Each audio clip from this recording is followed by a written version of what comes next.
ఇంత ప్రచారం ఎప్పుడైనా చేసిరా పబ్లిసిటీ? ఇప్పుడు బీసీ బంద్ అన్నారు, బీసీ బంద్ ఎంతమందికి ఇచ్చారు?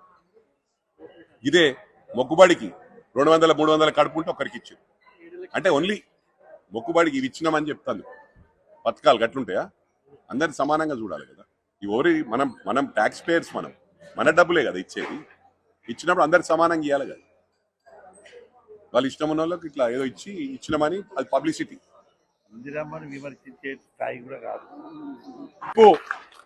నామినేషన్స్ కు ప్రజలందరూ కూడా విచ్చేసి ఈ నామినేషన్ కార్యక్రమాన్ని విజయవంతం చేయాలని చెప్పి కూడా కోరుతూ జై కాంగ్రెస్.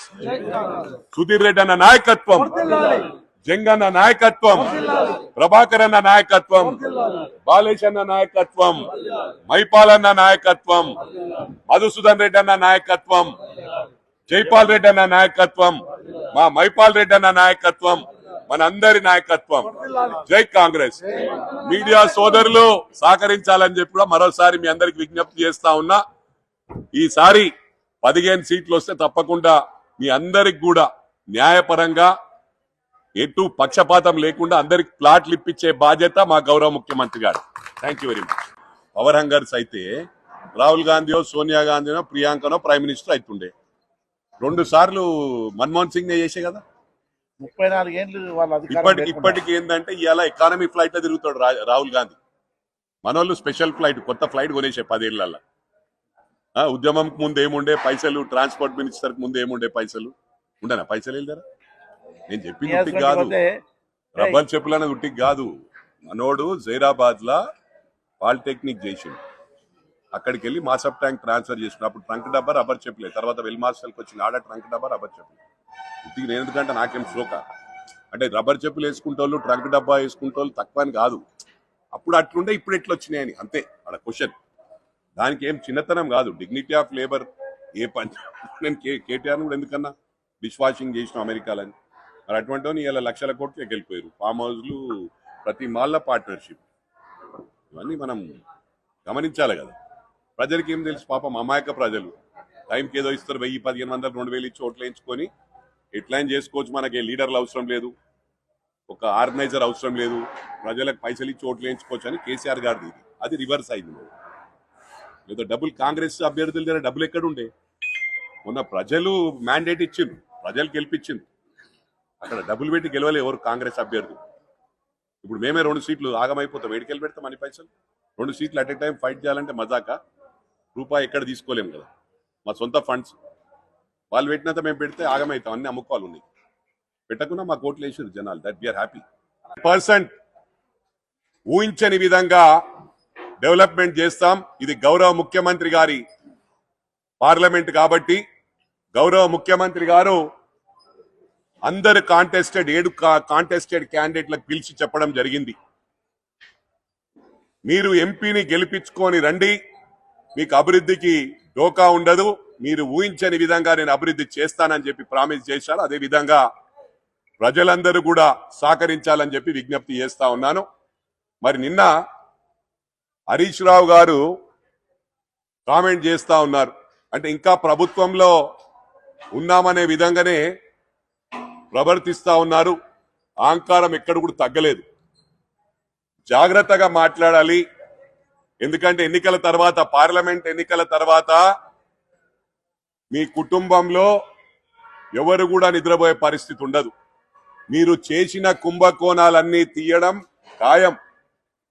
ఏవైతే అసైన్మెంట్ భూములకు పాస్బుక్లు ఇప్పించిండ్రో బెనామీ పేర్ల మీద, మరి అదే విధంగా వక్ఫ్ బోర్డు భూములకు ఎన్ఓసీలు ఇప్పించిండ్రో, మరి మల్లన్న సాగర్ లో ఎన్నో కుంభకోణాలు ఉన్నాయి. అసలు ఎవరికి జాగ లేకున్నా బెనామీ పేర్ల మీద పాస్బుక్లు సృష్టించుకొని వారి పేరు నుంచి హరీష్ రావు పేరు మీదకి రిజిస్ట్రేషన్ చేసుకోబడ్డది. ఇవన్నీ కూడా ఎన్నికల తర్వాత మీ చిట్టా ఇప్పుతాము. జాగ్రత్తగా మాట్లాడండి. ఎవరెవరు కుంభకోణాలు ఉన్నారో వదిలిపెట్టే ప్రసక్తి లేదు. ఇంకా ప్రభుత్వంలోనే ఉన్నట్టు ఊహించుకుంటున్నారు. 10 సంవత్సరాలు డబుల్ బెడ్రూమ్లు ఇస్తామన్నారు. డబుల్ బెడ్రూమ్లు ఇచ్చిన పాపాన పోలేదు. కానీ వసూళ్లకు పాల్పడ్డారు. ఎవరైతే మీడియేట్ చేసి డబ్బులు వసూలు చేసిండ్రో వాళ్ళందరినీ కూడా హెచ్చరిస్తా ఉన్నాం. మిమ్మల్ని తప్పకుండా వదిలిపెట్టే ప్రసక్తి లేదు. ఎవరెవరు డబ్బులు తీసుకున్నారో వారందరినీ కూడా జైలుకు పంపించడం ఖాయమని చెప్పి కూడా పత్రికా ద్వారా, ఎలక్ట్రానిక్ మీడియా సోదరుల ద్వారా వారందరినీ కూడా హెచ్చరిస్తా ఉన్నారు. ఏదేమైనప్పటికీ కూడా దళిత బంధు అని చెప్పి ఒక్క కాన్స్టిట్యున్సీలో మినిమం 200 గ్రామాలు ఉంటాయి. 100 దళిత బంధులు ఇచ్చి హరీష్ రావు అంటున్నాడు దళిత బంధు ఇచ్చినామని. ఇవన్నీ ప్రజలు గమనిస్తున్నారు. అంటే కొందరు ఏం చెప్తున్నారంటే వాళ్ళ కార్యకర్తలకి ఇచ్చిరని చెప్పి, వాళ్ళ కార్యకర్తలను కూడా సాటిస్ఫై చేయలే అని చెప్పి ఈ సందర్భంగా తెలియజేస్తా ఉన్నా. 200 గ్రామాలు ఉంటే ఒక్క గ్రామాల దాదాపు కొన్ని గ్రామాల్లో 200 కడుపు ఉంటది దళితులై, కొన్ని గ్రామాల్లో 100 కడుపు ఉంటది. అంటే రెండు గ్రామాలకు కలిసి ఒక్కరికి కూడా ఇయ్యలే. అంటే వాళ్ళ కార్యకర్తలకు కూడా సాటిస్ఫై చేయలే. అందుకే ఇలా పార్టీ ఖాళీ అవుతా ఉంది. బీఆర్ఎస్ పార్టీది అడ్రస్ గల్లంత అవుతా ఉంది. మరి 24 మంది ఎమ్మెల్యేలు టచ్లు ఉన్నారు అంటున్నారు. మీరు గతంలో చేసిన పొరపాటే.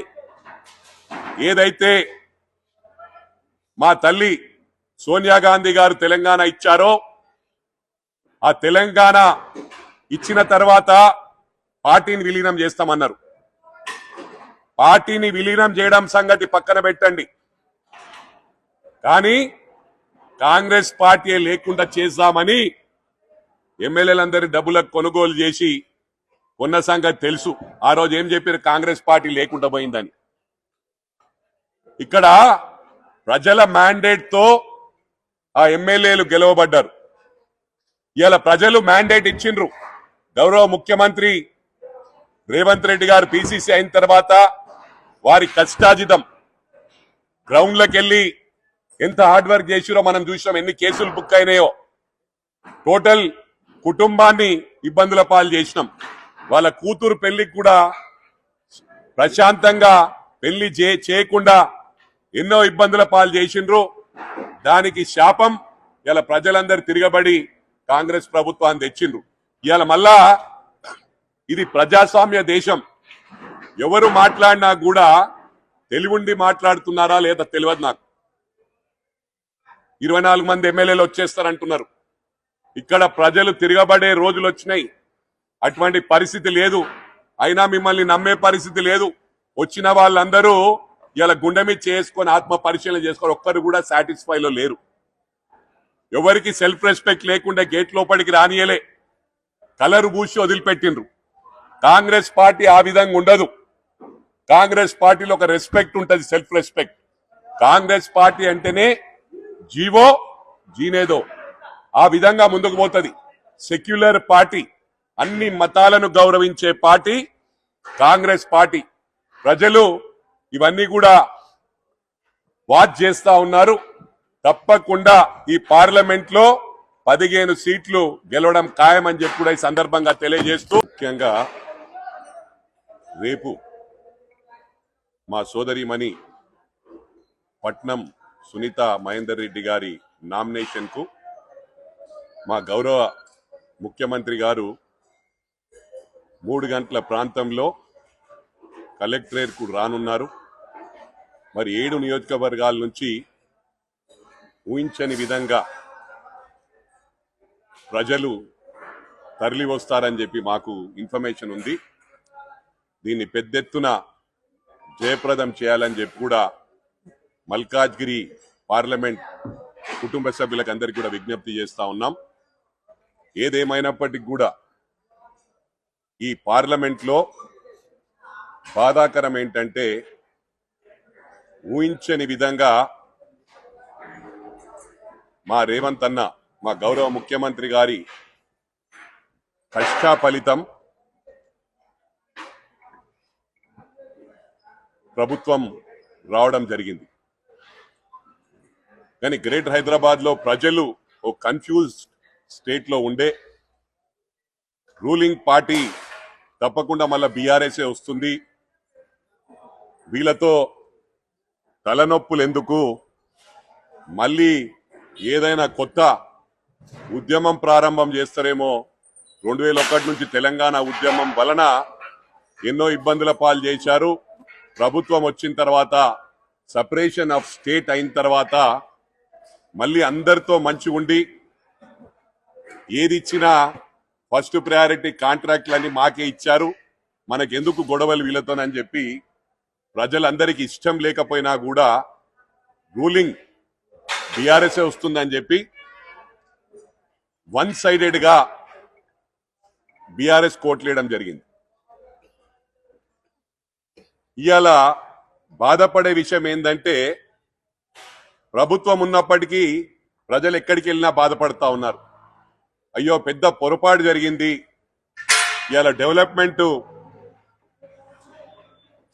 కు ఇబ్బంది అవుతా ఉంది, ఎమ్మెల్యేలు ఎవరు అందుబాటులో లేరు, ప్రభుత్వం ఉన్నప్పటికీ ఒక ఎమ్మెల్యే కూడా కాంగ్రెస్ ఎమ్మెల్యే లేరని బాధపడతా ఉన్నారు.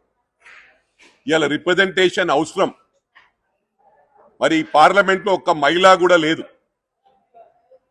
ఈరోజు కాంగ్రెస్ పార్టీ ఒక మహిళకు అవకాశం ఇచ్చింది. నేను ఈ మల్కాజ్గిరి పార్లమెంట్ కుటుంబ సభ్యులకు విజ్ఞప్తి చేస్తా ఉన్నాను, ఢిల్లీకి పంపించవలసిన అవసరం ఎంతైనా ఉంది. ప్రతి నియోజకవర్గంలో కూడా ఎమ్మెల్యే లేకున్నా మా ఇన్ఛార్జ్లు ఎవరైతే కాంటెస్టెడ్ క్యాండిడేట్స్ ఉన్నారో ఢిల్లీకి పంపించిన తర్వాత అభివృద్ధిలో మేము పూర్తి బాధ్యత వహిస్తామని చెప్పి మల్కాజ్గిరి ప్రజానికానికి విజ్ఞప్తి చేస్తాం.